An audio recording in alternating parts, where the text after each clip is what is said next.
Bienvenue sur Feedback, le podcast autour du management et du leadership.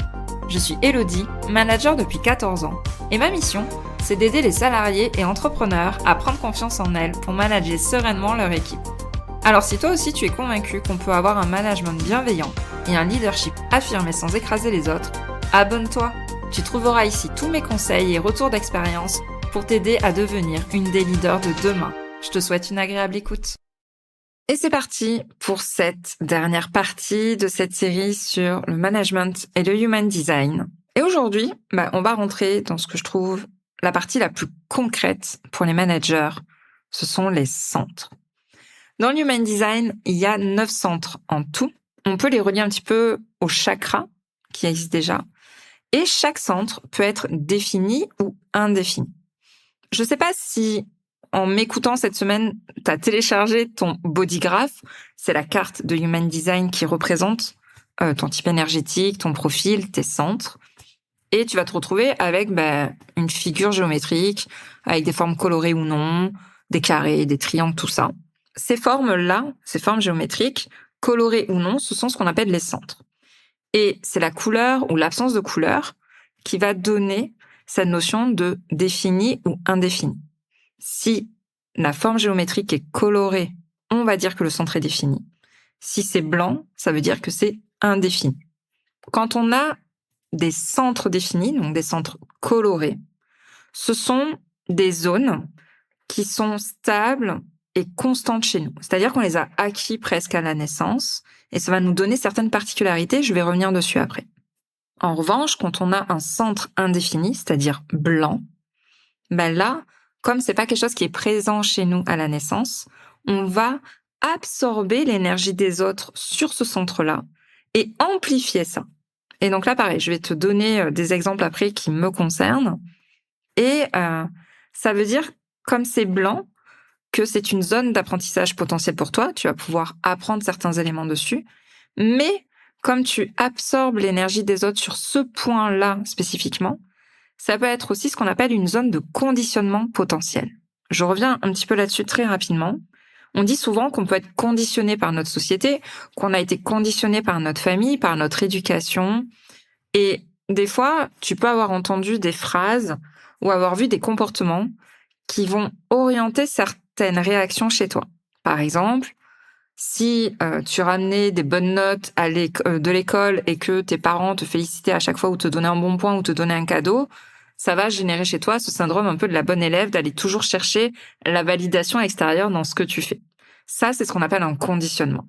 Et le Human Design explique que dans nos 9 centres, s'ils sont blancs chez nous, on va avoir tendance à absorber l'énergie des autres et ça risque du coup de nous conditionner sur des éléments en fait qui nous appartiennent pas.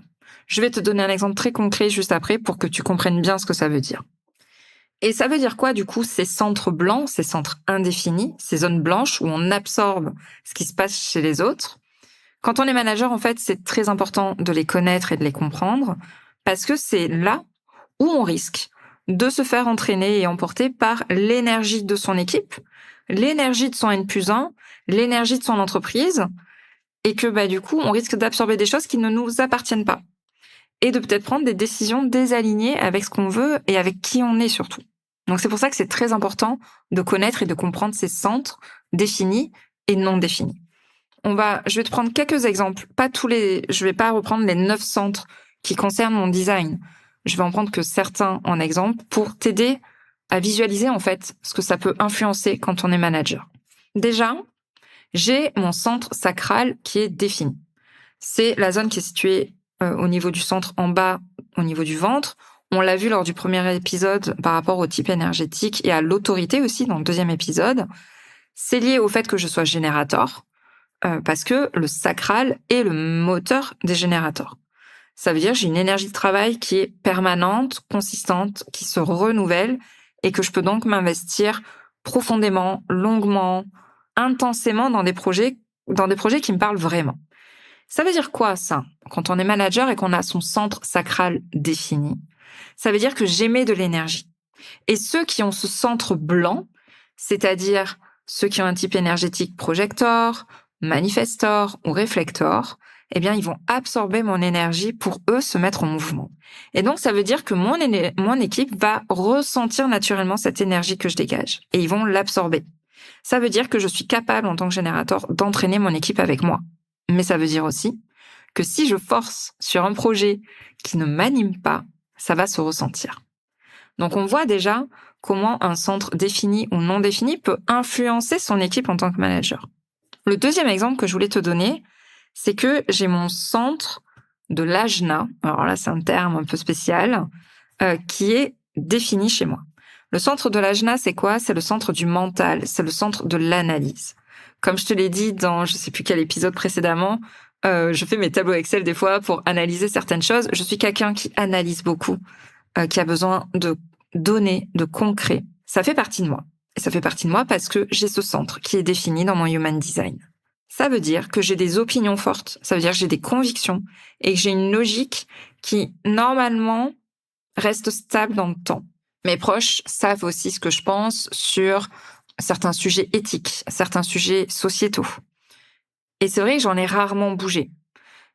Tu peux presque m'amener tous les arguments que tu veux, je changerai quasiment pas d'avis. J'ai mon opinion, chacun a son opinion. C'est très difficile de me faire changer d'avis et c'est pour ça d'ailleurs que je dis souvent que je suis très têtue, je suis une tête de mule. Mes proches me le disent souvent parce que c'est très compliqué de me faire changer d'avis parce que je suis sûre de mes convictions. En tant que manager, ça veut dire quoi ? Ça veut dire que on peut compter sur toi pour des analyses claires. C'est pour ça d'ailleurs que j'ai fait le métier d'ailleurs de contrôleuse de gestion, je pense, parce que j'étais capable d'analyser des chiffres et des données et de les rendre compréhensibles par les autres. J'étais reconnue aussi pour avoir un esprit de synthèse très fort. Je suis capable d'absorber un nombre incalculable d'informations et de les retranscrire vraiment de façon très synthétique et compréhensible. Ça, c'est un centre de l'ajna défini. Mais effectivement, le risque avec ça, c'est de tomber un petit peu dans de la rigidité.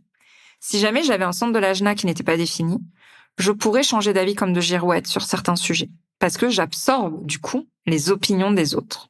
Autre centre que j'ai envie de te partager dans mon profil Human Design, et là je vais partir dans des centres qui ne sont pas définis, donc qui sont blancs.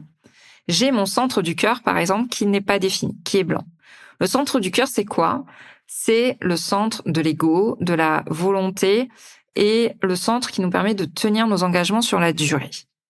Comme il est indéfini chez moi, ça veut dire que ça va dépendre des personnes qui sont autour de moi et des situations. Ça veut dire aussi que j'ai parfois été dans du surinvestissement parce que j'ai absorbé l'énergie des autres dans ce centre du cœur. Je te donne un exemple. J'ai parfois pris des engagements dans un élan d'enthousiasme parce que j'étais portée par quelqu'un qui avait réussi à me motiver là-dessus ou par une équipe qui était à fond là-dedans. Je te citais l'exemple de ma prise de décision de passer DG. Je me souviens très bien du repas que j'avais passé avec mon boss quand il m'a proposé ça. Je me souviens très bien des discussions que j'ai eues avec lui quand il m'a proposé ce poste-là. J'ai en fait été portée par son discours, son élan, sa vision de la boîte, sa vision du poste. Et pourtant, quelques jours plus tard, je me suis rendu compte que je n'avais pas l'énergie de tenir ce que j'avais promis et de tenir en fait cette acceptation du poste parce que j'ai été portée par son élan. Et je suis sûre que si je sors la carte de Human Design de mon boss, je suis quasiment sûre, j'y mettrais presque ma main à couper, qu'il avait un centre du cœur défini. Et il m'a portée en fait par sa vision, son discours, son enthousiasme avec ce poste-là. Et j'ai eu du mal, moi, à accepter ce qui se passait dans mon cœur, dans mes tripes par rapport à cette décision.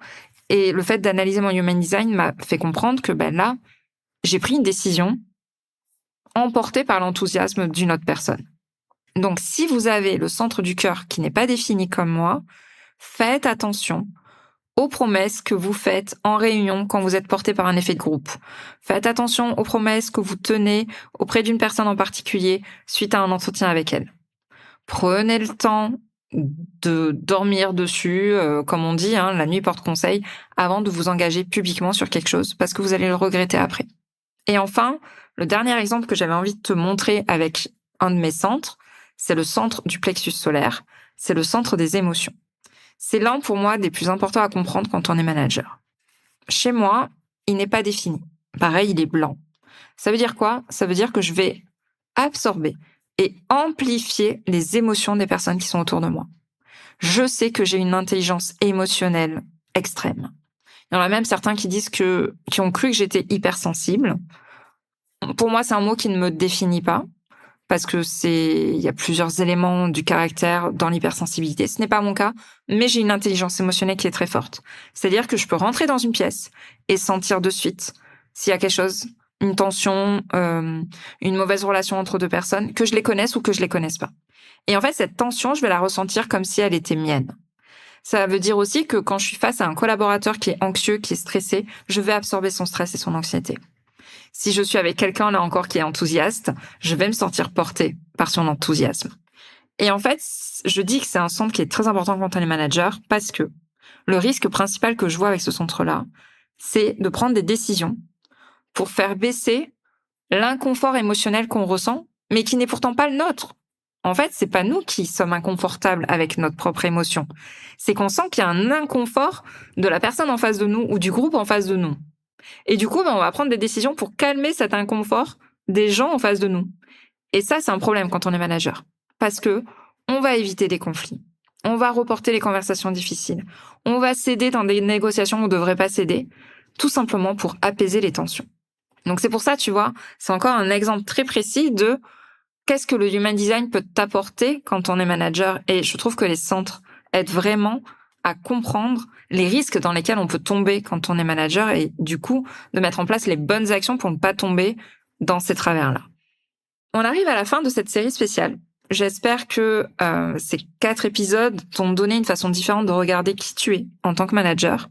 Et je voulais faire cette série parce que clairement, pour moi, le leadership le plus puissant que j'ai pu voir, c'est celui des femmes, des hommes aussi, mais plus particulièrement des femmes, qui savent réellement qui elles sont.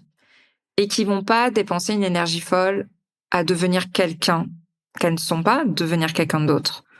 Vraiment, le leadership le plus puissant qui existe, c'est quand t'es complètement aligné, quand t'es complètement, je vais utiliser le mot à la mode et qui a été complètement dénué de sa contenance, quand tu es une leader authentique.